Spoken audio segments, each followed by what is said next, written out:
High school, everyone knew Prince as the quiet young man who often sat alone, hiding feelings too heavy for his age.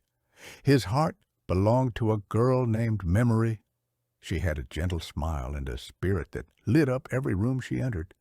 Prince loved her deeply, but fear always stood between him and the words he longed to say. Graduation came and went, and his love remained unspoken.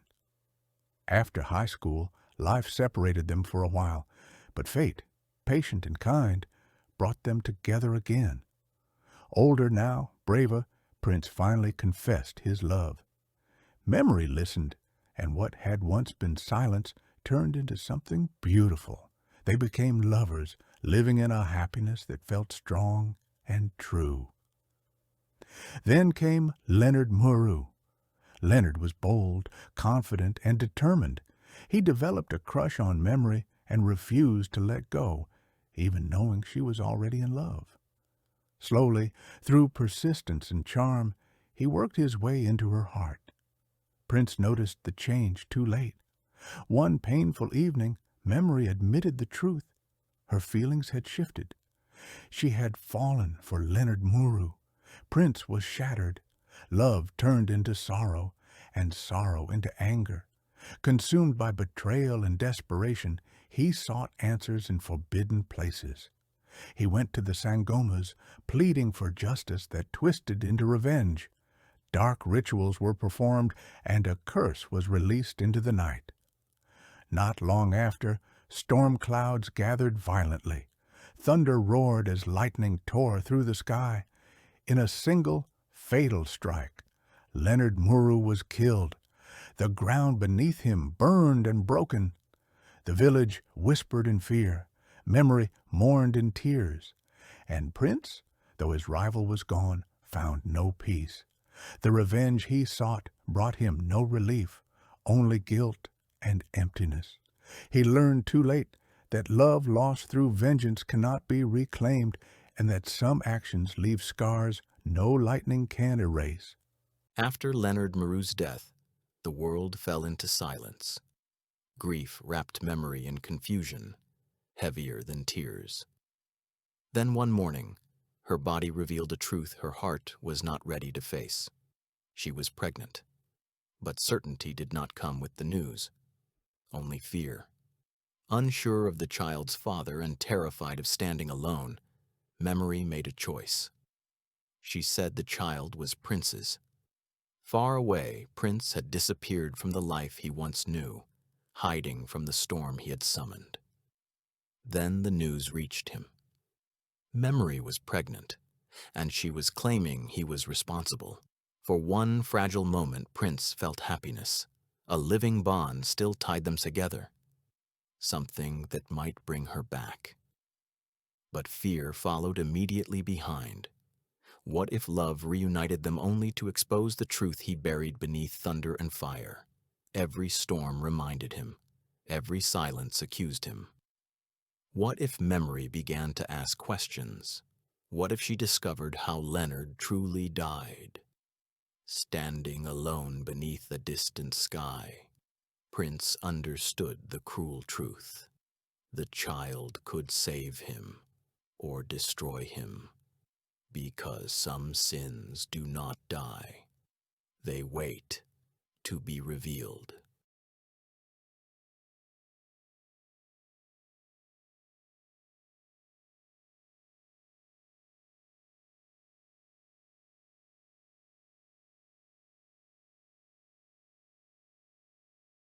Memory lived each day wrapped in regret. She carried her pregnancy alone, without the father of her child beside her. Every morning she woke with a heavy heart, and every night she slept with tears soaking her pillow. She regretted ever leaving Prince for Leonard.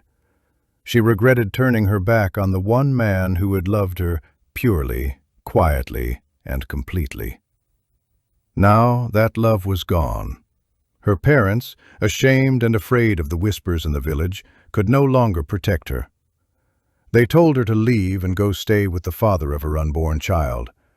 But there was nowhere to go. Leonard was dead. and Prince was nowhere to be found. So Memory walked alone, carrying not just a child in her womb, but the weight of her choices in her heart. Every step reminded her of what she had lost. Every kick of the baby reminded her that she was suffering alone, abandoned by love, judged by family, and haunted by regret. Prince, on the other hand, was living a life ruled by anger and guilt. The betrayal cut him deeper than he had ever admitted. The love of his life had chosen another man, and in his pain, he had chosen revenge. Now, the image of Leonard's death replayed in his mind over and over, refusing to let him rest. He no longer cared about the future. Prince drank to forget. He stayed drunk to silence his thoughts. But no matter how much alcohol burned his throat, it could not erase the memories. The storm, the lightning, the body falling, the silence afterward. And worse than all of it was the thought of Memory, alone, pregnant, suffering. He told himself she deserved it, but his heart told him she didn't. One night, as Prince sat alone with an empty bottle in his hand, the truth finally broke through his anger. Revenge had destroyed Leonard, but it had also destroyed him. And Memory was paying the highest price of all. That night, Prince made a decision. For the first time since everything fell apart, he chose not anger, not revenge, not alcohol. He chose to go back. He chose to look for Memory, not knowing whether she would forgive him, not knowing whether she would even want to see him, but knowing that running away had only made the pain grow. And so, with a broken heart and a haunted soul, Prince began the journey back to the woman he once loved, and the child who might still be his responsibility. Prince returned quietly. The village did not welcome him. It only watched. Whispers followed him until he stopped an old woman by the roadside. Her eyes were sharp, tired, and full of stories she would never tell. "Do you know where Memory is staying?"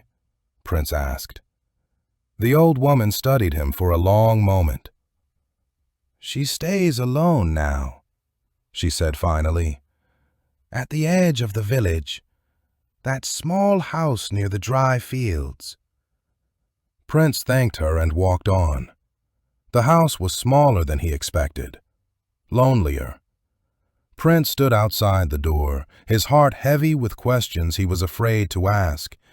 Questions about love, about forgiveness, about whether he had already lost everything. He knocked. Memory opened the door. She froze. Prince stood there, thinner, quieter, eyes carrying a pain she did not know how to read. For a moment, neither of them spoke. Then Memory's hand moved to her belly, as if reminding herself why he was here. "I didn't think you would come," she said carefully. "I didn't know if I should," Prince replied. She stepped aside and let him in, not because she trusted him, but because she needed answers. Inside, the room was bare. No comfort, no warmth, just survival. Prince noticed her belly again. "So it's true," he said softly. "Yes," Memory answered. There was hesitation in her voice, not about the child, but about him. "You came because of this," she said. It wasn't an accusation. It was a question. Prince didn't answer immediately. "I came because I couldn't stay away anymore," he said. Memory looked at him closely, searching his face. She didn't know if he still loved her. She didn't know if she even deserved to be loved by him again. "You don't owe me anything," she said quietly. "After what I did, I wouldn't blame you if you turned your back on me." Prince felt those words cut deep. He looked away. "I don't know what you expect from me," he said honestly. "I don't know what you feel for me anymore either." Memory swallowed hard. "I don't know if you still love me," she admitted, "or if you're just here because you think you have to be." Prince said nothing, because deep down, he loved her more than he had ever loved anything. But love had already cost him too much to speak it aloud. It did not take long.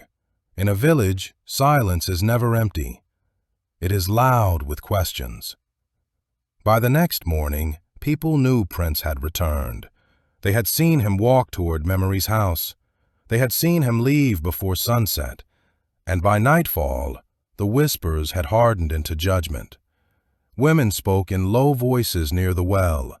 Men gathered near the road, shaking their heads. Children stared without understanding.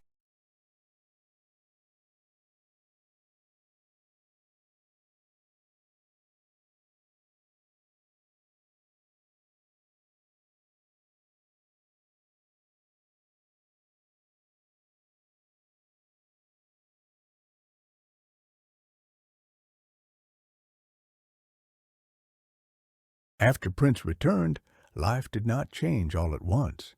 It softened.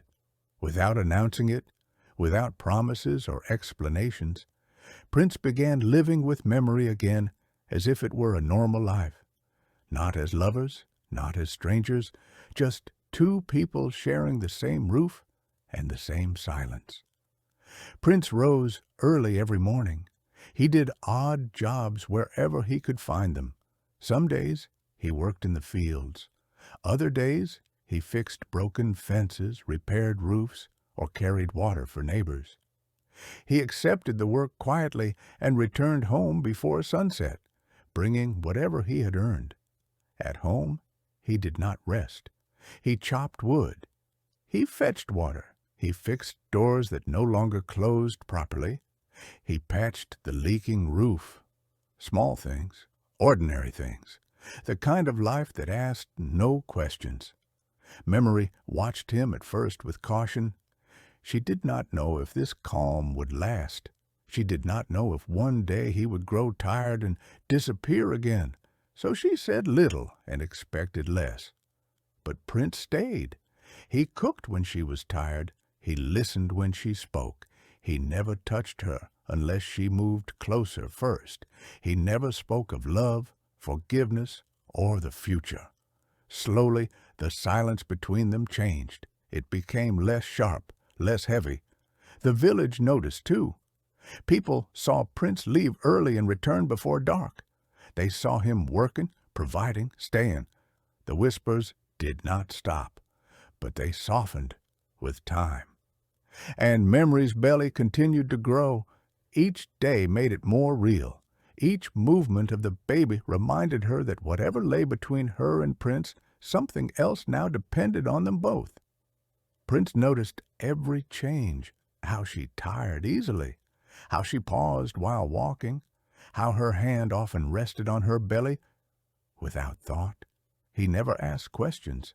He simply adjusted, caring more, working harder, speaking less. At night, they slept under the same roof, separated not by distance but by quiet uncertainty.